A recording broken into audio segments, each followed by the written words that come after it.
birdsong.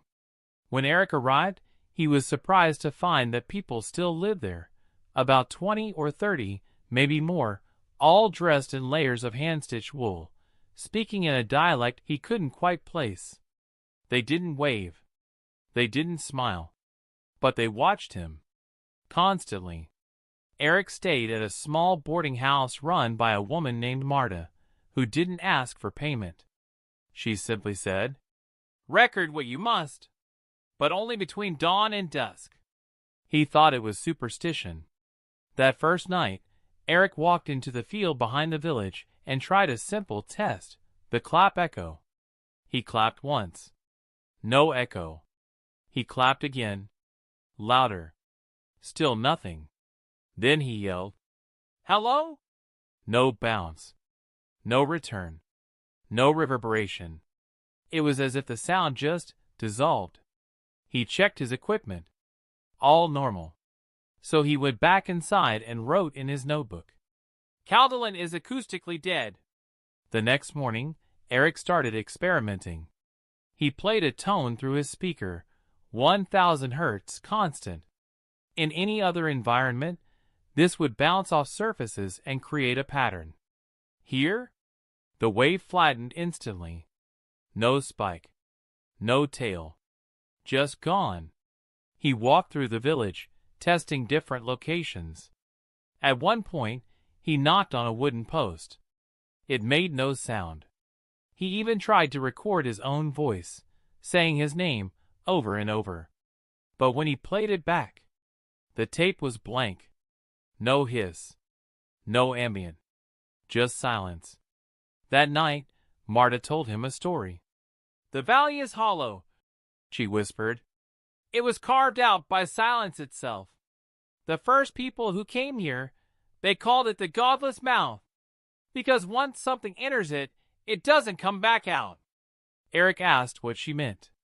She said, "That includes voices. And sometimes people." On the second night, Eric placed a microphone in the center of the village, surrounded by homes, and left it recording overnight, hoping to capture ambient sounds, wind, animals, anything. In the morning, he played the tape back. At first, nothing. Then, a faint clicking. Almost mechanical. Then, a whisper. Eric turned up the volume. The voice on the tape said, "You shouldn't have brought sound here." And then, screaming. High-pitched. Metallic. Distorted, like it was coming through a radio underwater. The tape then melted inside the machine. The reels turned gummy. And red. Not metaphorically red, red. As if blood had somehow mixed with the magnetic tape. Eric fled the room. When he returned with Marta, the machine was gone. She said, "You have one more night. Then the valley takes your breath." On the final night, Eric stood on the edge of the frozen field where he'd first tested the echo. He hadn't planned to stay past sunset, but something kept him there. A feeling. A hum in his chest. That's when he heard it. Music. It was distant, soft, and hollow, like it was coming from beneath the ground. He turned on his recorder. The sound grew louder, an old Scandinavian lullaby. One he recognized from a cassette he'd owned as a child, but hadn't heard in over 20 years. No one was visible. The village was still. He followed the music through the trees, to a small chapel on a hill. Inside, there were no pews, no altar. Just a bare room and a single stone basin in the center, filled with melted snow. He looked down into the water. No reflection. Just dark, moving shapes. Then, a whisper from behind him. "You brought your voice here. Now it belongs to the valley." Eric turned. No one. The door slammed shut. Inside the chapel, Eric tried to shout, but no sound came out. Not even a cough.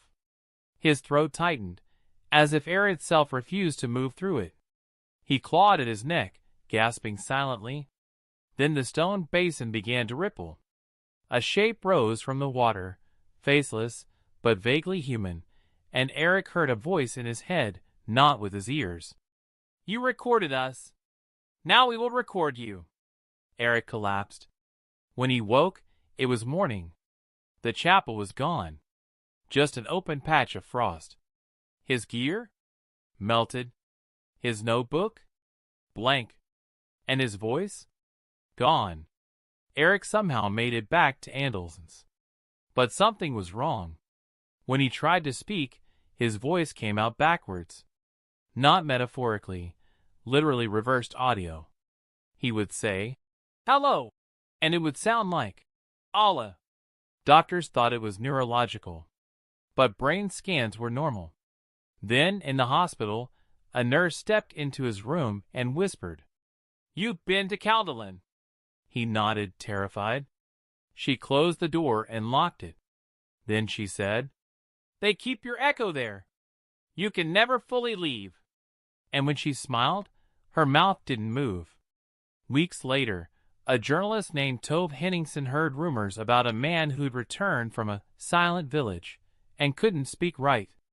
She tracked down Eric, interviewed him on tape, and mailed the audio to her editor in Oslo. But the envelope arrived empty. Not opened. Not tampered with. Just blank. When she went back to Eric's hospital room, he was gone. The nurses claimed he'd been transferred. No records. No forwarding address. She searched for weeks. Then, one night, she received a voicemail. "He is in the valley again, but now he sings for them." The number was untraceable. The voice on the tape? It was her own. In the years since Eric's disappearance, multiple hikers and geologists have attempted to find Caldelan. All failed. GPS malfunctions. Compass needles spin. Birds won't fly overhead. But sometimes, if you're near Rama River on a windless night, you can hear something strange. No official records. No locals willing to talk. Just fragments, in tape hiss, in audio journals that erase themselves, and in one handwritten note, smuggled out by a terrified postman. There are no echoes in Caldelan, because nothing escapes the sound. Once a voice enters, it becomes part of the silence. The phone that called its owner's future. Some phones ring from the past. But what if one rang from the future, your future, and you were the one who picked up?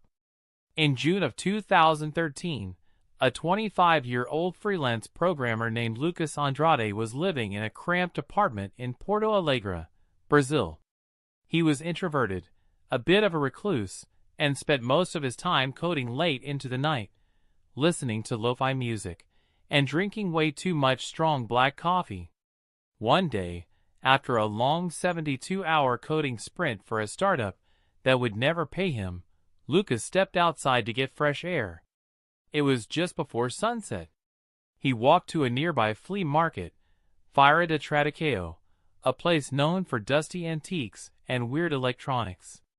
Lucas loved retro tech. So when he saw an old black Motorola Razr flip phone, in pristine condition, sitting on a vendor's blanket, he felt that weird rush of nostalgia. It looked almost new, battery intact, no scratches, the faint Motorola logo shining like a ghost from the past.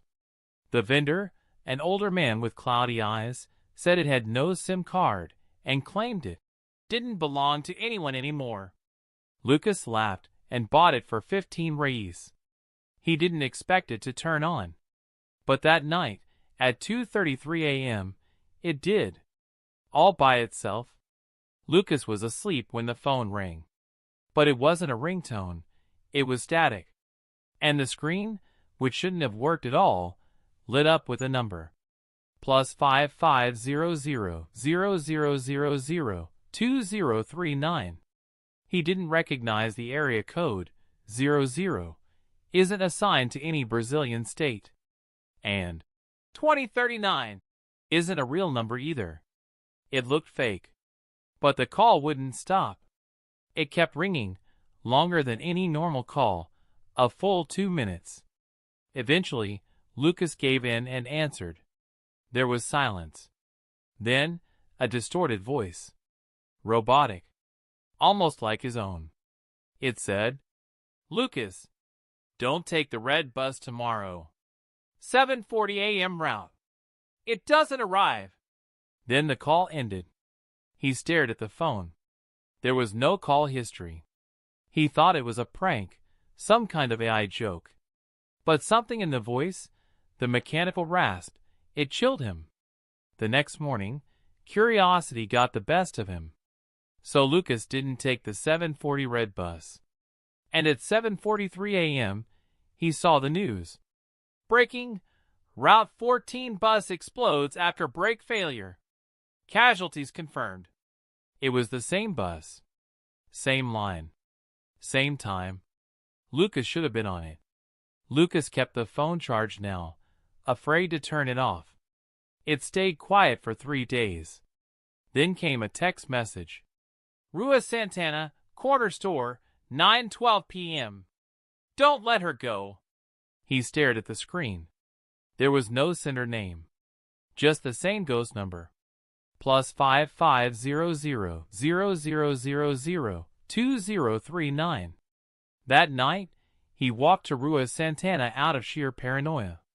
At 9:09 p.m., he saw a woman drop her groceries near the curb. A bus was coming fast. People kept walking. But Lucas rushed forward, pulled her back, just as the bus jumped the sidewalk, crushing the fruit stand behind her. Her name was Anna Vittoria. They went for coffee. 1 month later, they were dating. Lucas tried to explain the phone once. She laughed, said maybe it was his guardian angel. But Lucas had already noticed something else. The messages were getting more personal, and they always knew where he would be. By September, the phone was no longer just warning him. It was predicting events. Earthquake in Chile, warned 48 hours prior. Job offer from a U.S. firm, appeared in a text 10 minutes before his inbox dinged. Even the exact words Anna would say during a fight, hours before it happened. Then came the recording. One night, the phone buzzed once and played a voicemail. It was his own voice. Clear. Panicked. Anna is gone. I saw her fall. It's my fault. Don't let her get on the elevator. Whatever you do. Then static. Lucas stared at the screen. There was no timestamp. No way to call back. He told Anna. Begged her to take the stairs from now on. She agreed. But 3 weeks later, Lucas received another message. You can't stop all endings. She still rides alone. 18th floor. 10:16 p.m. He ran home from work that night. Sprinting. Got to their building at 10:15. But he was too late. The power had surged. The elevator had stalled between floors. Anna was inside. When they pried open the doors, she wasn't injured. But she wouldn't speak again. Catatonic. Lucas never told anyone what really happened. But he couldn't stop thinking about it. And then, the phone called again. Anna's mind is still alive. She walks in your future. But not with you. He screamed into the receiver. Who are you? Silence. Then, I'm you. But not yet. The call cut. He dropped the phone. Let it crash on the ground. But it didn't break. Just buzzed once, like it was laughing. Puzzle piece part 6. The number that dials you. Lucas tried to destroy the phone. First, he removed the battery. It turned itself back on. Then he tried smashing it with a hammer. It cracked, but the screen flickered once and displayed. Still here. Finally, he buried it in a park 10 miles away. But that night, he woke up to the familiar buzzing sound. The phone was back. On his nightstand. Still cracked. Still glowing.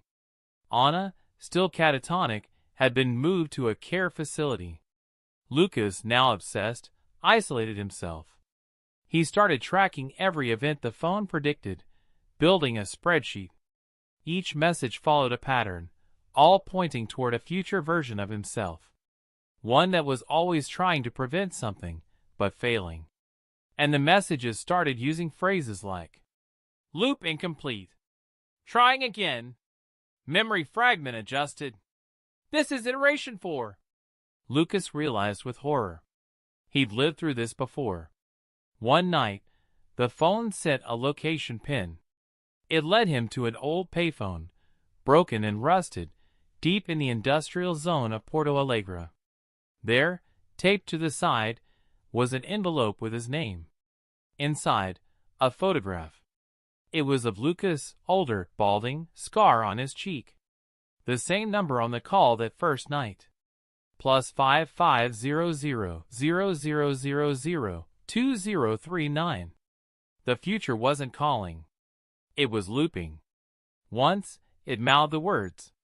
"The phone is the key," he answered. The voice was no longer robotic. It was clear. It said, "This is iteration 8. You failed again. But we've learned. The next you might get it right," Lucas said, trembling. "What do I do now?" the voice replied. "Sleep." His inbox was empty. He tried calling for help. Tried explaining to a neurologist. But the moment he said the word, "phone," the lights dimmed and his reflection grinned. Then the call came again. Same number. He didn't answer. It rang anyway. Lucas Andrade was never reported missing. His room is filled with notes, scribbles, recordings, all with one phrase. "The future doesn't want to change. It just wants you to know it won't." Some say if you find a black Motorola Razr in a flea market in South America, still powered, still working without a SIM, and it starts ringing at 2:33 a.m., don't answer. Because that call? It's not from someone else. It's from you. And the moment you pick up, your timeline becomes just another version. Another failure. Another Lucas. The staircase that ends in the sky. Most staircases take you somewhere. This one takes something from you. In the summer of 1987, a 31-year-old photographer named Erdinabator Serendorj was traveling across the Mongolian steppe on assignment from a state-run travel magazine. His goal: document remote nomadic cultures living in the highlands near the border with Russia. Erdin, as his friends called him, was quiet, meticulous, and deeply curious. His father had been a shaman, and although Erdin never followed the spiritual path, he carried a deep respect for the ancient beliefs of his people. That July, Erdin had reached the Kenai Mountains, a vast and mostly unexplored wilderness northeast of Ulaanbaatar. He was traveling by horseback with a local guide named Timulin, who'd grown up in the region and was fluent in both modern Mongolian and Old Tingria's traditions.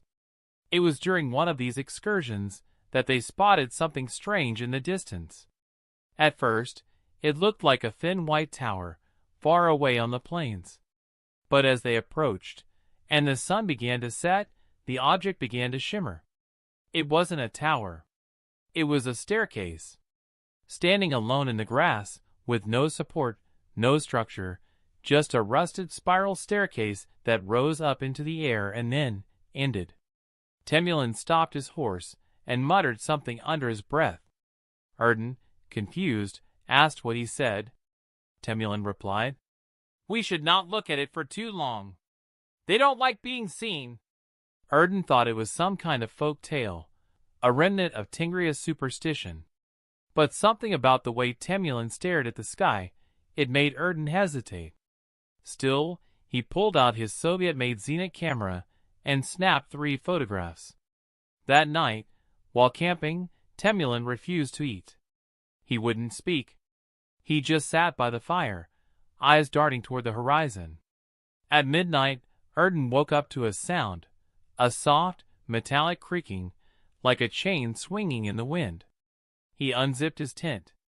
And in the distance, the staircase was glowing.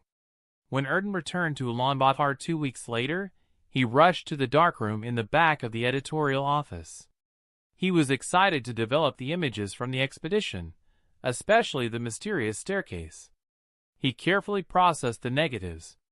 All seemed normal, until he reached frame 21, the image of the staircase. At first glance, it looked exactly as he remembered, the rusty metal spiraling into empty air, surrounded by nothing but tall grass. But as the photograph sat in the tray, something strange happened. The staircase began to fade. First, the top vanished. Then the middle. Then the base. By the time it dried, the image showed only the grass, no staircase at all. He thought it was a chemical error, maybe a misfire from the flash.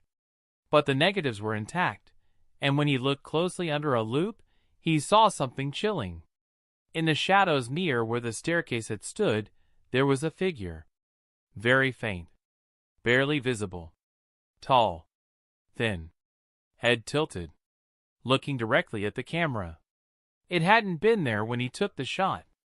Erden rushed to Timulin's village, a small yurt community near the Kurlan River. But when he arrived, the camp was abandoned. Fresh ashes in the hearth, half-packed belongings, but no people. A neighbor from a nearby camp told him.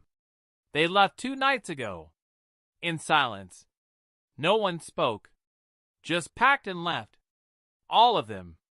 When Erden asked why, the man pointed toward the north and said, He went too close to the sky stairs. That place remembers. Back in Ulaanbaatar, Erden tried to forget what he saw. But the photo wouldn't let him.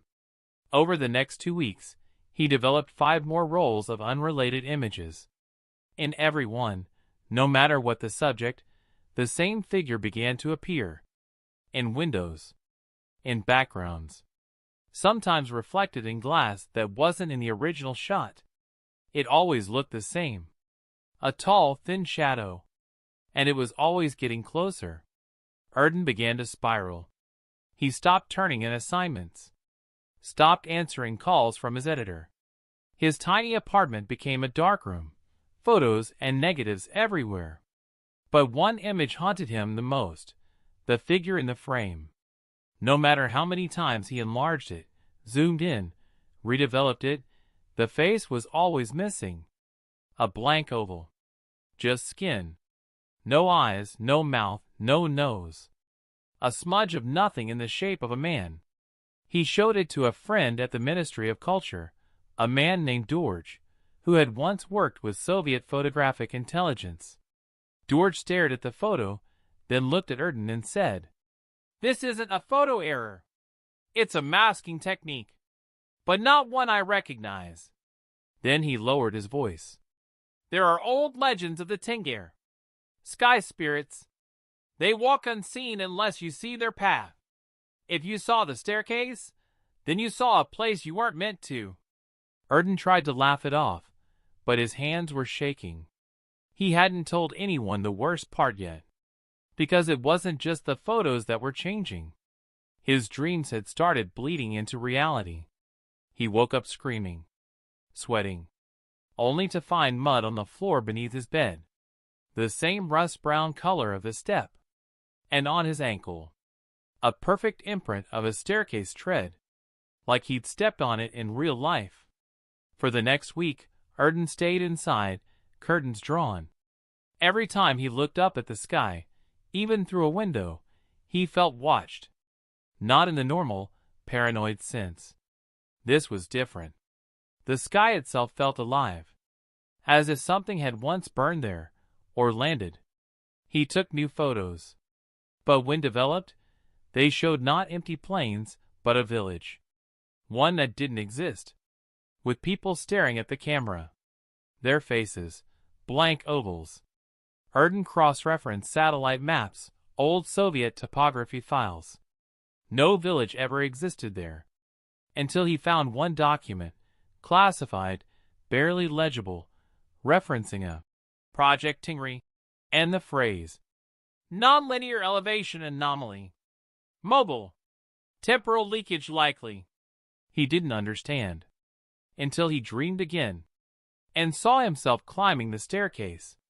Only this time, at the top, was the village.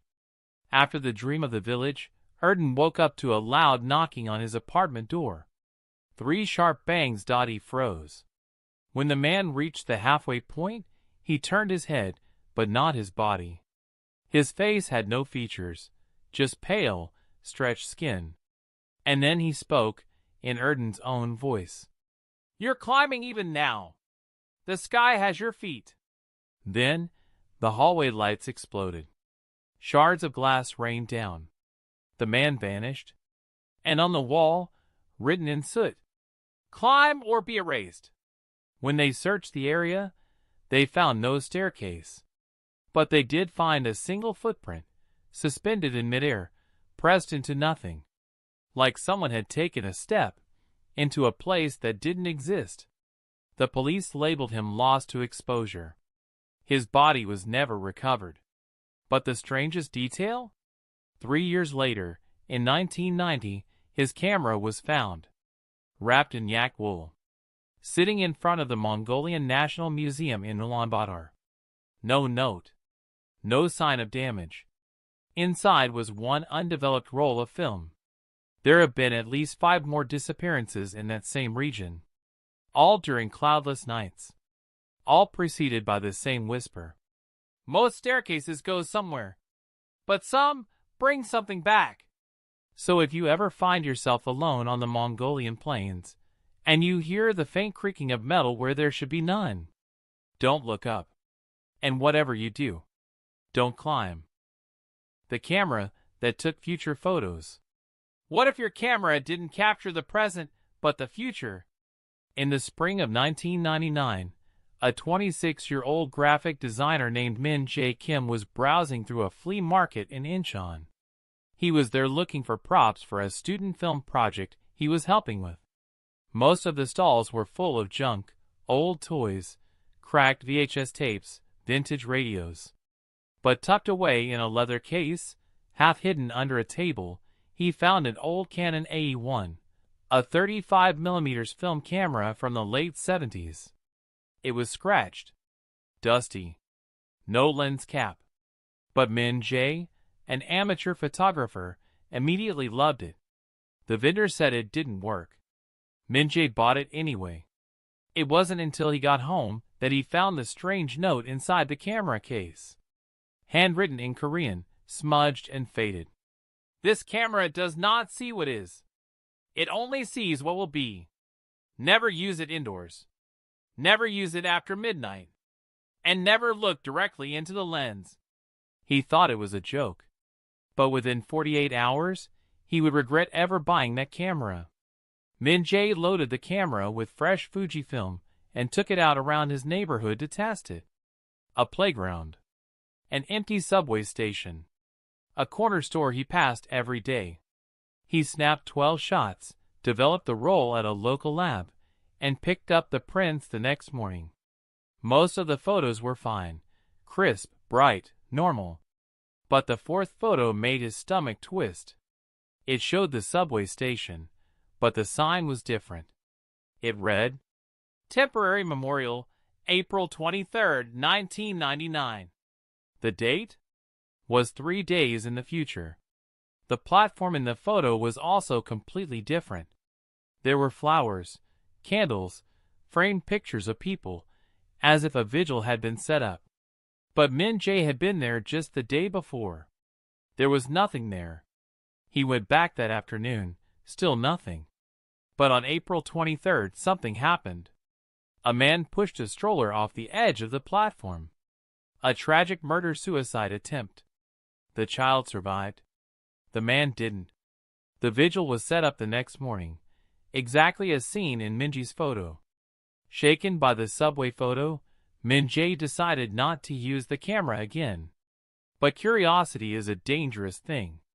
2 weeks later, during a late-night walk through his neighborhood in Yonsa district, he passed an apartment complex with a small playground. Something compelled him to raise the camera and take a photo of the building. Just one shot. When he developed the film the next day, the image came out wrong. The apartment windows were smashed. Police tape lined the scene. And in one second-story window, a girl was standing, mouth wide open, like she was screaming, her hands pressed against the glass. But in real life, the apartment was fine. Intact, peaceful. Until 3 nights later. At 2:13 a.m., there was a gas leak in that exact unit.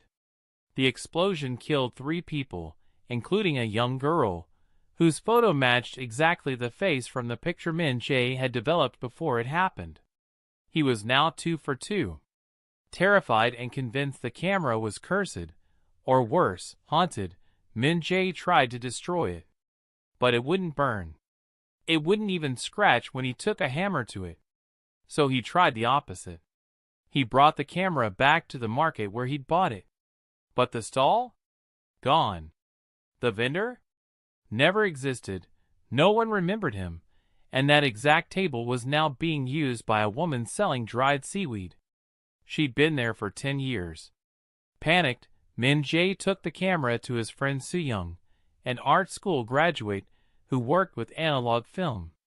He explained everything. Soo-young was skeptical, until Min Jae showed her the photos. Especially the subway station image with the memorial dated 3 days before it existed. She suggested one test: take a self-portrait. After the mirror photo, Soo-young insisted they stop using the camera. She wanted to burn the film, destroy the negatives, everything. But Min Jae couldn't. He was obsessed. Not because he liked it, but because something about the camera wanted to be used. He started having dreams, repeating ones. The next day, desperate to get away from the camera, Min Jae visited an old coin-operated photo booth in Bupyeong Station. A relic from the 80s. He slipped in a fresh roll of the film camera and took a normal booth picture of himself smiling. He didn't expect anything unusual. But when the booth spat out the developed strip, 4 images total, his smile vanished. She rigged a setup in her studio. One click of the shutter would trigger an audio recorder to capture ambient sound for 10 seconds. They waited until midnight. A bad idea, in hindsight, and took a photo of an empty chair in the corner of the room. The camera didn't flash.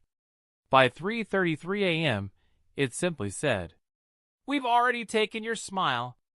2 days later, Min Jae received a call from his mother. An uncle, his father's younger brother, had passed away from a heart attack. The funeral would be held that weekend in Suwon. Min Jae hadn't seen his uncle in years, but guilt pulled him there. At the funeral home, he brought the Canon camera with him, not to use, just out of habit. The bag never left his side anymore, like the camera had fused with his routine. Another man, with the exact same name as his uncle, same age, same face, had just gotten married in Busan. On the same day. That was 27 minutes in the future. Min Jae panicked. He grabbed his phone, called Soo-young, and told her everything. She told him to lock the doors, stay inside, and burn the photo. He agreed. But just before midnight, something made him look out the window. And what he saw nearly made him vomit. The alley was empty. But the shadows weren't right. They were watching him. Min Jae refused to sleep. At 1 a.m., he destroyed the negative from the alley photo. He tore it apart, lit it in the sink, flushed the ashes. But the photo reappeared the next morning, undeveloped, sitting inside the Canon's film roll chamber. Opened November 3, 1997. 2 years before Min Jae met Soo-young. Out of options, Min Jae tracked down an old analog film developer who worked near Mapo, a retired man named Mr. Hyun who specialized in forensic photography for police in the 1980s. He brought the camera and a stack of the most disturbing prints. Mr. Hyun looked them over silent. His hands trembled when he picked up the one of the funeral-turned-wedding. Then he said, "You've taken a Bansu-sajin, a disruption photo." Min Jae asked what that meant, and vanished. 2 weeks passed. Neighbors complained about the smell. Police forced entry. The apartment was empty. No signs of struggle. No note. Nothing missing. Except one thing. The camera. Gone. But the film roll was still there, undeveloped. Curious, the police sent it to a lab in Seoul. And standing beside the bed, in the shadows? A girl. Wearing a funeral dress. Holding the camera. In 2011, a different man bought a dusty Canon AE-1 from an antique market in Busan. The vendor claimed it was broken. Inside the case was a faded note. Never look into the lens. Never shoot indoors. And never, ever, develop the last photo. The man smiled. He thought it was just a ghost story. So he looked into the lens. And smiled. The only thing that ever worked is taking the final photo. Of yourself. But it must be the very last. And no one must ever develop it. The shadow that traveled without a person. Sometimes, the first thing to go missing is your shadow. On a cold August morning in 2006, a 47-year-old fisherman named Warren Maitnall left his small home near Lake Taupo in the central North Island of New Zealand. He was known in his town of Tarangi as quiet, dependable, and someone who never missed his morning catch. That day, he set out around 4:30 a.m., dragging his boat behind his aging 4x4. It was foggy. Almost unnaturally so. By 8 a.m., another fisherman, George, Warren's longtime rival and occasional drinking buddy, pulled up beside the lakeside and noticed something strange. Warren's truck was there. His boat was half-launched in the water. But Warren, gone. No tackle box, no rod set up. No footprints on the damp ground. Just one thing out of place. A shadow. Not his. Just a long, thin, human-like silhouette stretched across the rocks, with nothing to cast it. George called the police. They searched the area, assuming Warren may have fallen into the lake. Divers spent 2 days scouring the bottom. Nothing. No body. No gear. No logical explanation.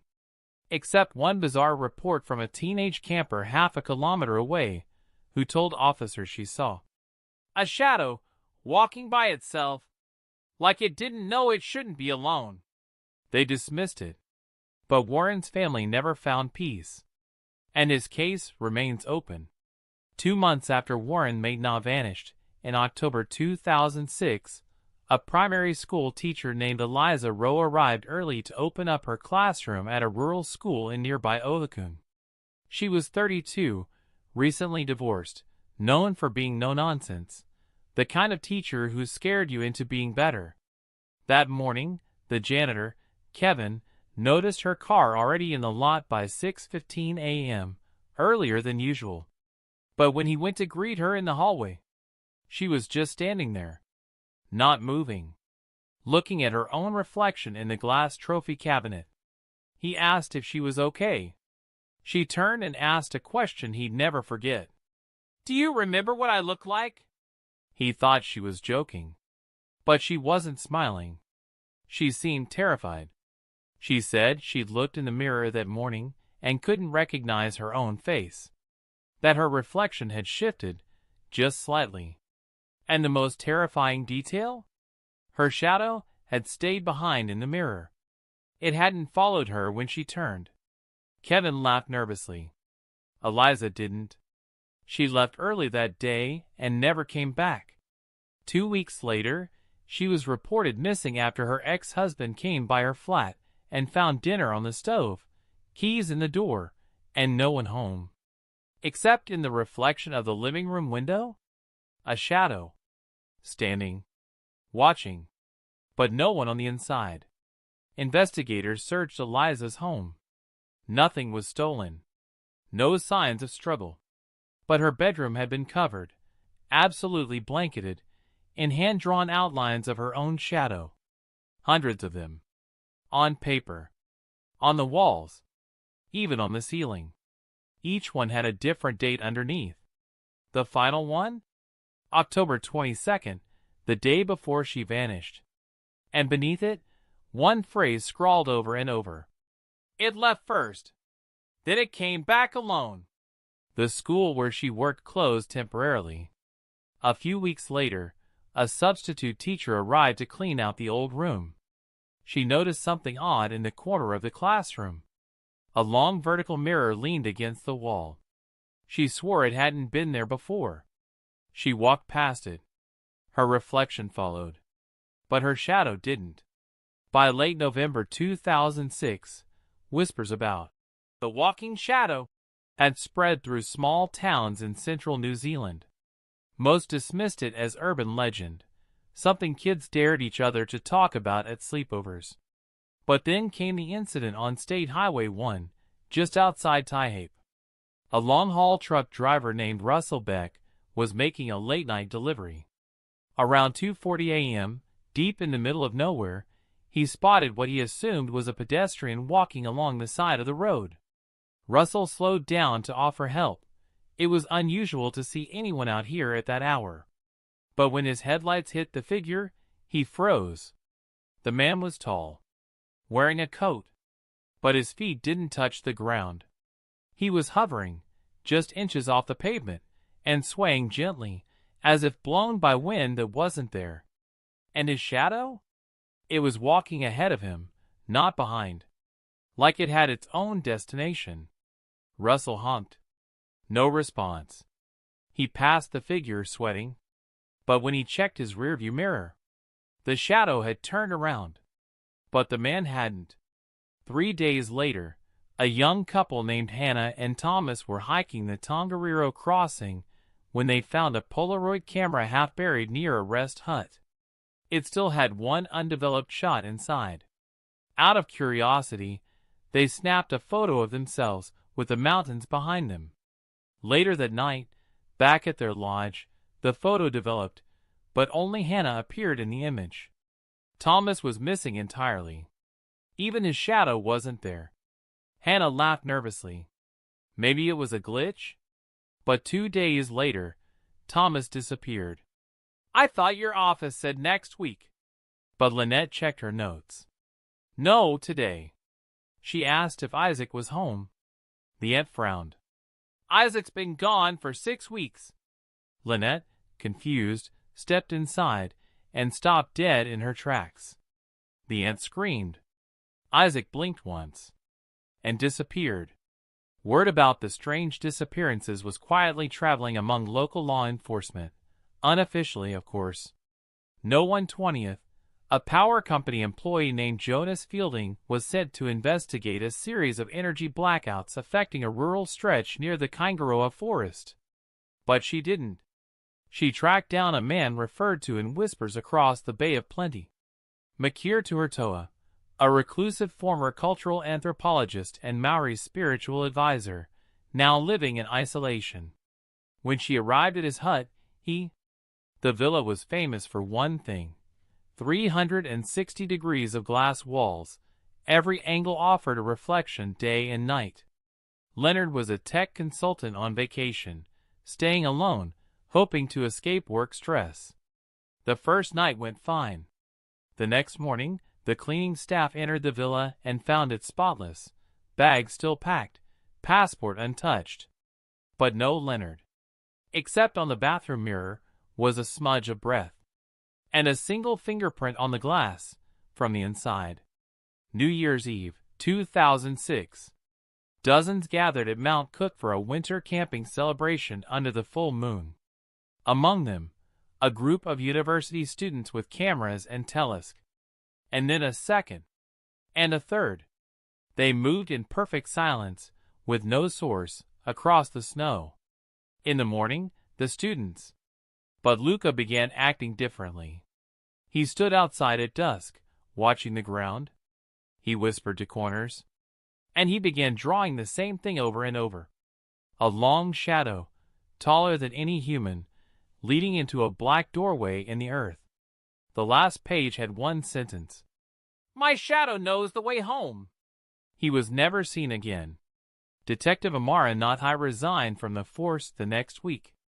She left behind a folder titled Shadow Cases, Unexplained. Inside were 18 separate files. each one tied to a person who vanished without a trace, but always with one common thread: a missing, misplaced, or misbehaving shadow. It looked like it was smiling. And in the middle of the living room? One small slip of paper. It read, "They arrive before you. They stay after. And sometimes they go in your place." In 2019, a group of campers outside Nelson, New Zealand, submitted a photo to a paranormal subreddit. It showed their shadows at sunset. All 5 friends. Normal. Except there were 6 shadows. And the 6th? It was waving. The house that wouldn't let you leave. Some houses don't need a lock to keep you in. They just don't let you go. In the spring of 1974, a young couple, Peter and Marlene Brewer, both 29, left their tiny Pittsburgh apartment to pursue a quieter life in the countryside of western Pennsylvania. Peter was a mechanic. Marlene, a part-time librarian.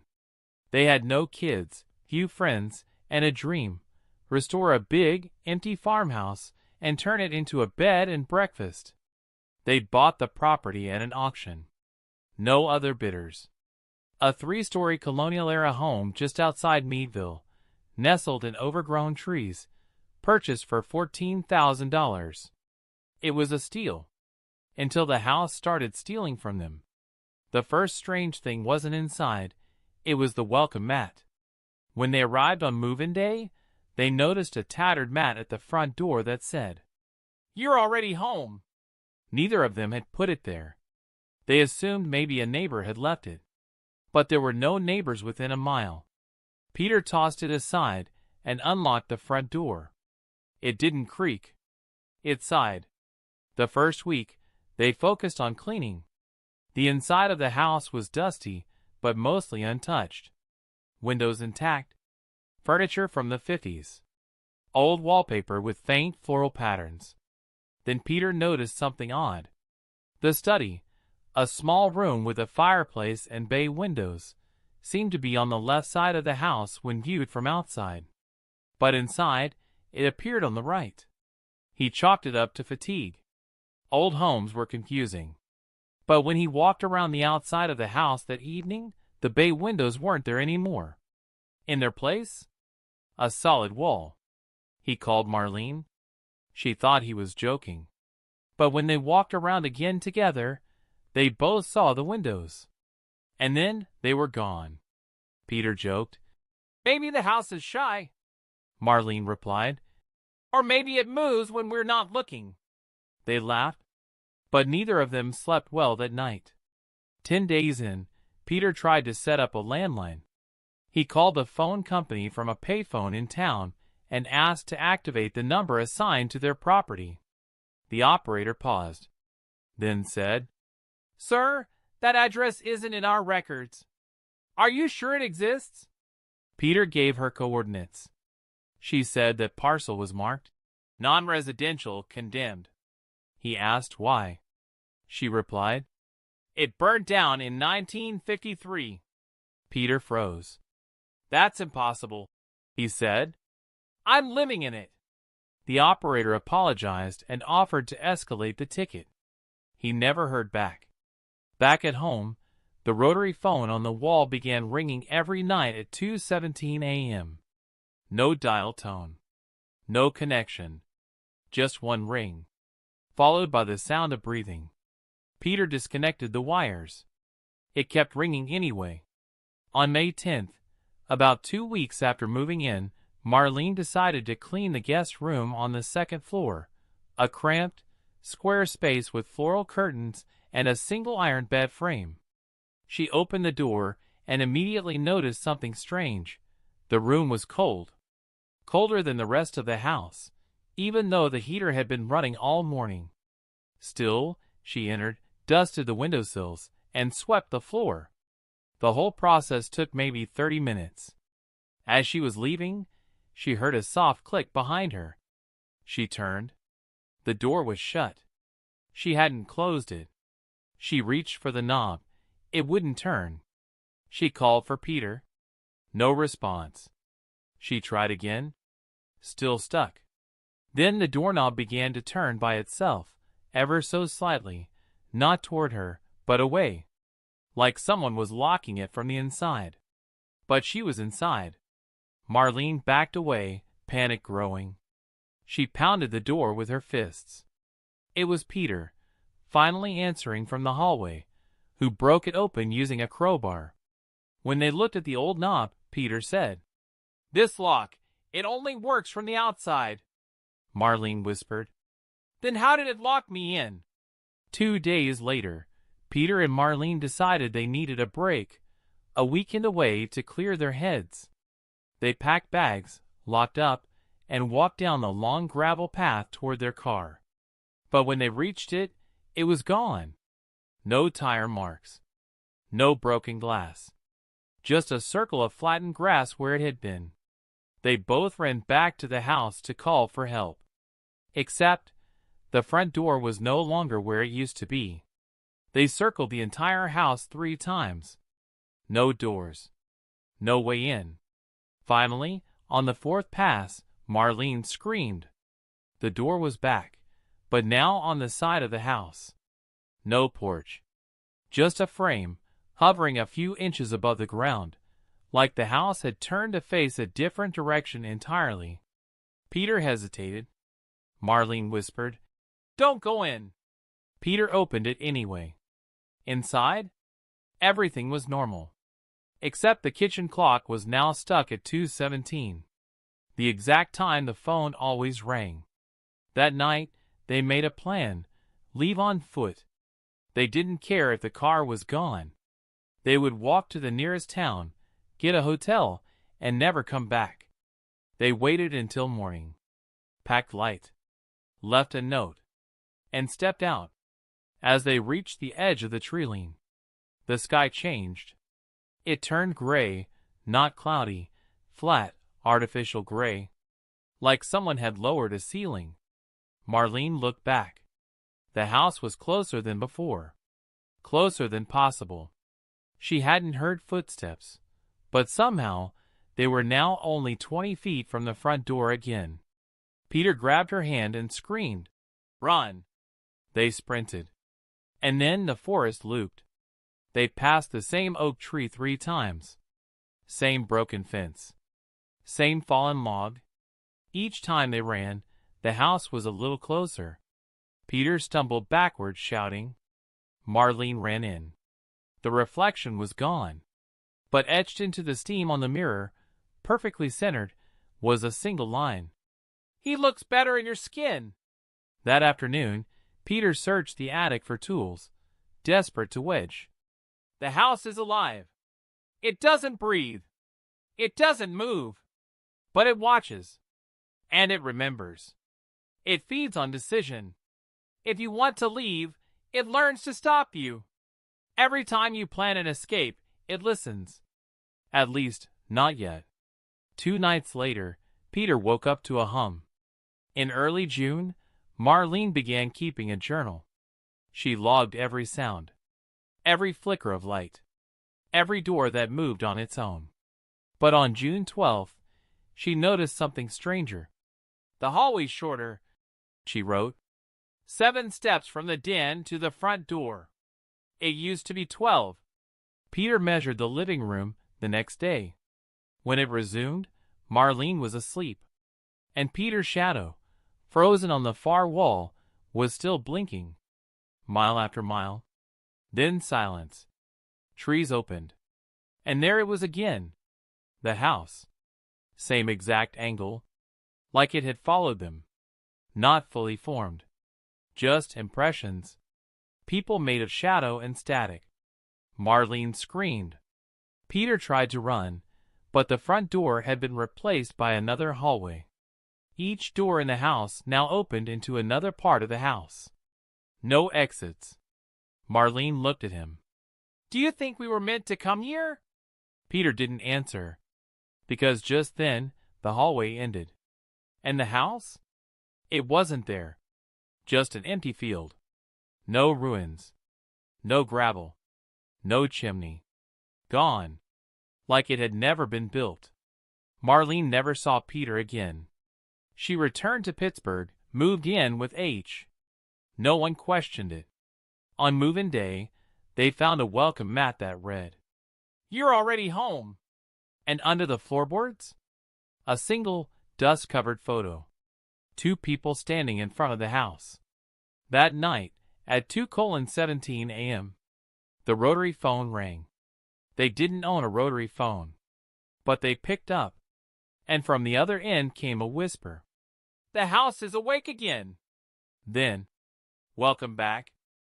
The train tunnel that was never built. If no map says it's there, then why can you still hear the train? In late autumn of 1981, a 36-year-old Austrian man named Friedrich Seidel, an avid solo hiker and amateur historian, went missing while trekking in the Gosling Alps, about 100 kilometers southwest of Vienna. He had taken a week off from his job as a post office clerk in Linz to explore an old supply trail he believed connected 2 World War II-era outposts. He was well equipped, experienced, left detailed notes with his family, brought a map. He never came back. 5 days later, a local rescue team found his tent, fully intact, near the base of a ridge. Campfire cold, food untouched, but no sign of Friedrich. Except one strange detail. On the back of his trail map, he had scribbled a single line. "I heard the train again. Same time. Same whistle. But there are no tracks here." They found no railway. No tracks. No evidence of a tunnel. But 3 months later, during spring thaw, a pair of hikers stumbled across something strange on the north slope of the ridge. A tunnel, carved into the limestone rock, arched like a rail entrance, lichen-covered, unmarked, and just outside it, a pair of footprints, leading in, but none leading out. The hikers, a married couple from Salzburg, initially thought the entrance was part of an old mining operation. But the structure didn't fit mining specs. It had no side rails, no mining cart grooves, no ventilation pipes. What it did have was this: a curved stone frame, smooth on both sides, and 3 strange vertical notches etched evenly along the top, like an archway meant to house signage that had long since vanished. And that's when they heard it. A train whistle. Faint, distant, but unmistakable. It echoed from inside the tunnel, even though it appeared to be a shallow dead end just a few meters in. The couple didn't go in. They turned around and left, unsettled. When they told locals back in Gosling, most just laughed. "There's never been a tunnel there," one man said. "The nearest line is 20 kilometers south." But the couple took a photo. They gave it to the Alpine Geological Survey, who sent a field researcher named Elena Trapp to verify the structure. Elena, a 28-year-old geophysicist with a PhD from Innsbruck, was used to odd formations. But when she arrived, her GPS refused to lock. Her compass spun, and her radio picked up faint metallic noises, like hammering or steam. When she entered the tunnel, alone, she saw something no one expected. A second arch, 5 meters in, perfectly preserved, still intact. Behind it, absolute blackness. But when she turned off her flashlight, she saw lights. Soft yellow glow, like oil lamps, flickering in the distance. And then came the sound again. Metal screeching. A locomotive slowing down. She turned and ran. The report she filed would be the last ever written about that tunnel. 2 weeks later, the Geological Survey deemed the area unstable and sealed it off. But Elena wasn't done. Elena didn't believe in ghosts, or time slips, or anything supernatural.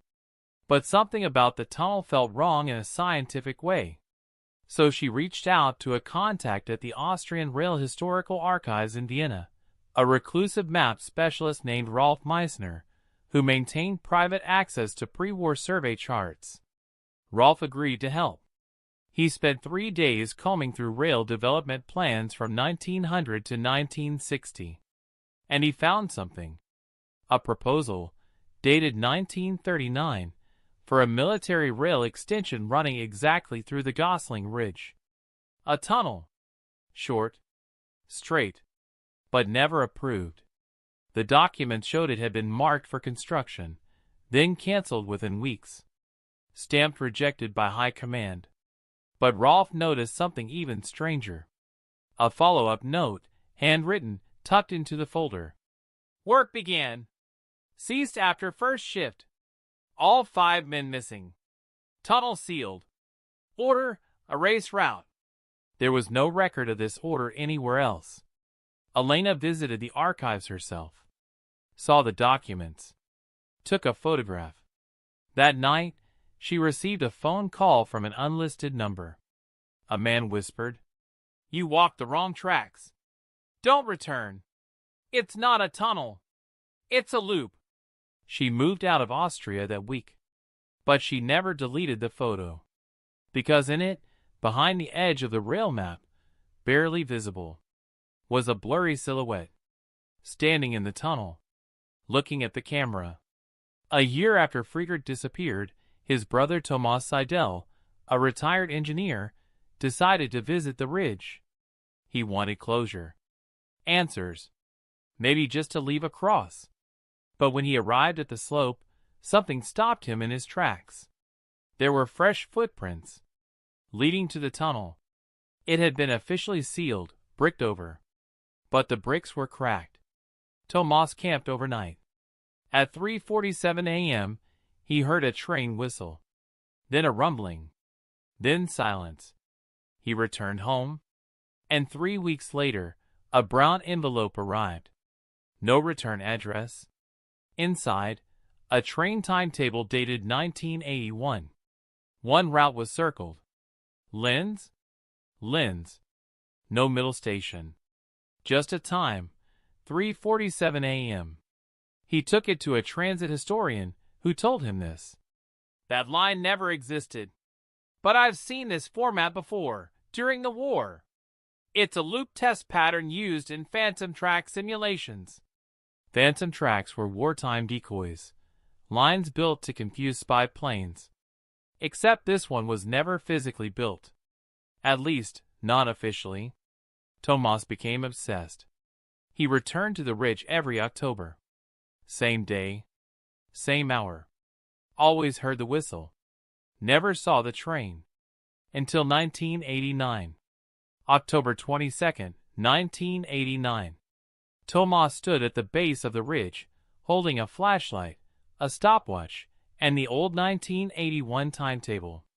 At exactly 3:47 a.m., he felt the ground tremble. A bright headlight shone through the bricks. Then, slowly, without any sound of braking, the bricks dissolved into shadow. And the train appeared. It was not modern. It wasn't even post-war. It looked pre-1930s. Iron and steam. Oil lamps. Black paint with no markings. And in the